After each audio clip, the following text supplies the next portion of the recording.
I'm professional house planner Jack Thomason. Today I'm going to be showing you how to install Shaw's Floorte, which is Shaw's premium vinyl flooring. Luxury vinyl flooring is the fastest growing category in the industry, and part of the reason is that it's easy to install. Plus, you can install this flooring anywhere from the basement to the top level. The Floorte collection features the fold and tap locking system, which makes for an easy and very secure installation. It also makes these floors waterproof, even at the seams, which is an important benefit. Let's get started. Before beginning the installation process, be sure to read all manufacturer's instructions carefully. Most flooring needs to acclimate to the temperature and moisture of the room where it will be installed for at least 48 hours before installation. But Shaw's Floorte is impervious to moisture, so it can be delivered and installed the very same day. With Floorte, you can even install it over an existing floor. That's rare. You can install it over vinyl, even ceramic tile with no worries about the vinyl planks sagging into the grout lines. Floorte is more rigid than standard vinyl products and will hold its shape. You can also install it over hardwood as long as the hardwood isn't glued down over concrete. First, make sure your subfloor is clean, dry, and flat within 1/8 of an inch in any 6-foot section. Use a straight edge to determine any low spots and fill them in with a cement leveling compound.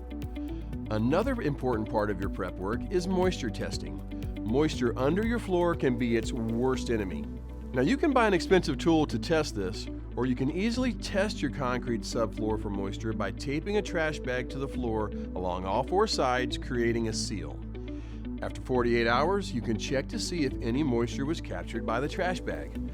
If you do think moisture might be a problem, it will be necessary to use a more advanced test. Follow the link below to learn more. With Floorte, you don't have to use an underlayment, but you can. Some people choose to use an underlayment based on comfort and sound. If you're installing over plywood that's been treated with a preservative or a flame retardant, you should use an underlayment that's at least 1/4 inch thick. Remove quarter round and undercut door frames to provide necessary clearance for your new Floorte. It's possible that you also may need to remove the baseboards. The materials and tools you'll need are a tape measure, utility knife, jigsaw, tapping block or rubber mallet, pull bar, 1/4 inch spacers, T-square, safety glasses, broom or vacuum, and transitions, also known as moldings, such as quarter round, T-moldings, and reducers. As you install, you'll want to pull planks from multiple boxes to achieve an even color variety across the floor. First, you need to decide which direction to run the planks. Many people prefer the look of planks running parallel to incoming sunlight. Some people prefer to base the direction of the planks on traffic patterns in and out of the room. The choice is up to you. If you're installing over hardwood, you'll want to install your Floorte planks at 90 degrees to the direction of the existing hardwood floor. Once you know the direction of the floor, you'll decide your starting wall. Most people start with an exterior wall because those walls are often straighter than interior walls, but either wall will do. Now, what I'm about to tell you may be the most confusing part of an installation. We're going to determine the size of our first and last rows. Why? Because the room will look more beautiful if the first and last rows are equal size. The sign of a new installer is a first row that's 6 inches wide and a last row that's 3. Before you start your first row, measure the room. Divide by the width of the flooring planks you're installing. How many planks will it hold? Half of what remains will be the size of the first row, and the other half will be the size of the last. Keep in mind, though, that no row should ever be less than 2 inches in width. You can make these width cuts with a table saw or jigsaw. Okay, it's time to install our floors. Facing the starting wall, begin in the left corner of the room with the cut edge or tongue side facing the wall. This is a spacer. You'll use 1/4 inch spacers to maintain the proper expansion gap around the entire perimeter of the floor and around cabinets, pipes, and any other obstacles in your room. Why do you need an expansion gap? Changes in temperature may cause the floor to expand or contract, and the expansion gap gives it room to do so. Place the spacers between the first plank and the walls. To fit the length joints together, slightly lift the second plank and fit its end tongue into the end groove of the first plank and rotate downward.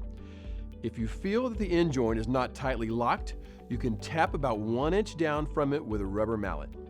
As you near walls, you will probably need to cut planks or tiles to fit.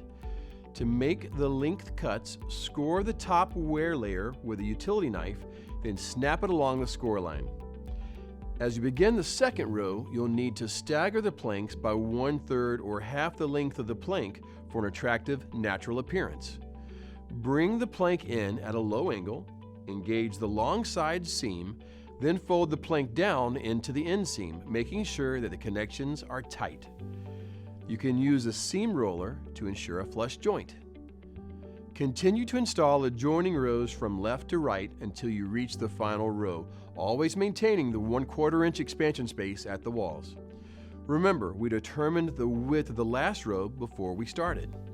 Just cut the planks or tiles to fit that final row and then put them in place against the walls using a pull bar if you need it to secure the planks tightly together.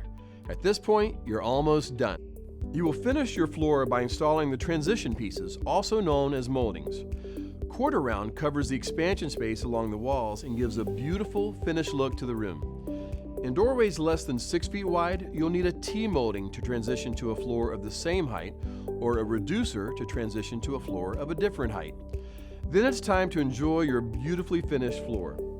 One final note, if you've installed vinyl floors in a room that receives direct sunlight, you'll want to close the blinds, shades, or draperies during peak sunlight hours, as prolonged exposure to direct sunlight may permanently damage your floors.